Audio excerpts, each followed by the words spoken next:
ziua! Numele meu este Viorel Vărzaru, sunt administratorul societății SC Tudor Ser 2004 SRL, societate înființată în anul 2004 în VRS de numele societății. Societatea se află pe raza comunei Slobozia, lucrez o suprafață de 1000 de hectare.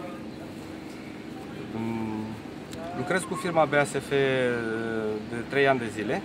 Sunt foarte mulțumit de produsele deșilor.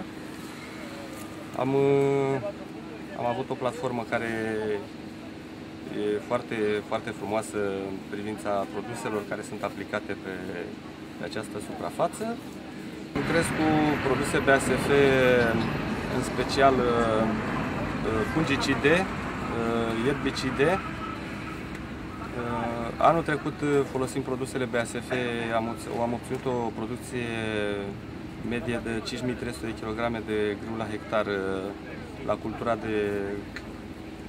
de grâu, la rapiță 3000 de kg de rapiță la hectar.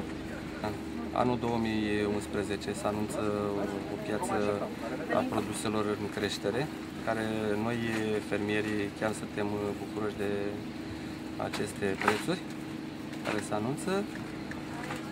Sperăm ca pe parcurs să mențină tot așa, să ridicăm nivelul la agricultură. De la companiile agricole așteptăm o mai largă popularizare a erbicidelor, a toate inputurilor care se lucrează acum la cultura mare. Niște prețuri mai acceptabile. și producții cât mai bune. Aceste prezentări sunt foarte benefice pentru fermă, pentru fermieri. Deci afacerea în agricultură, un agribusiness, acum mai devreme, o văd în creștere, deci perspective sunt de creștere în agricultură, de investiții cât mai bune și producții cât mai bune.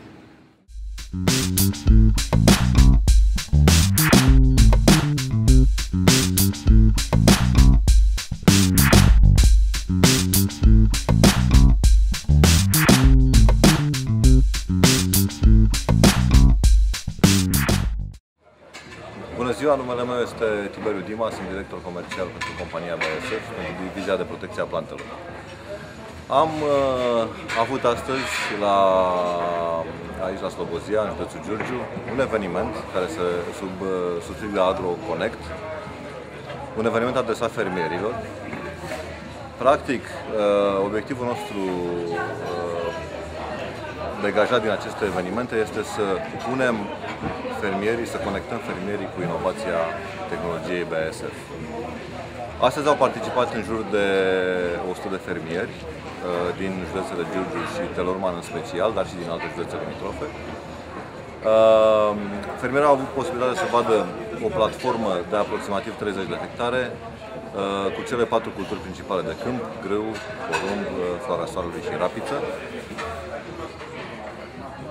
Am avut mai multe variante de tratament cu produsele noastre.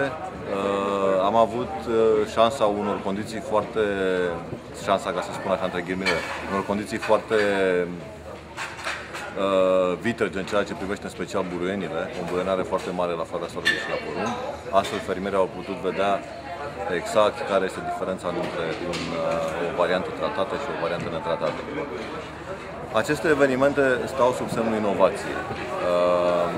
Inovația este foarte importantă pentru BASF, compania care investește masiv în cercetarea și dezvoltarea de noi produse și noi substanțe active care să răspundă nevoilor fermierilor. De asemenea, inovația face și diferența inclusiv în agricultură și în producția vegetală în mod special. Folosind produse inovatoare, fermierii pot controla mai bine problemele pe care le au, pot stăpâni mai bine procesele tehnologice de producție vegetală, astfel încât să obțină recolte mai mari și profituri automat mai mari. Vom continua șirul de evenimente, mai avem încă 6 evenimente. Următorul eveniment este la Iazu, în județul Ialomița, lângă Slobozia. După care avem un eveniment la Văceni, în Telorman, pe data de 3 iunie, urmând ca pe data de 8 iunie să avem un eveniment în Biosig, lângă Oradea, pe 15 iunie la Roman, pe 17 iunie la Tulcea și pe 21 iunie lângă Alba Iulia. Vă mulțumesc!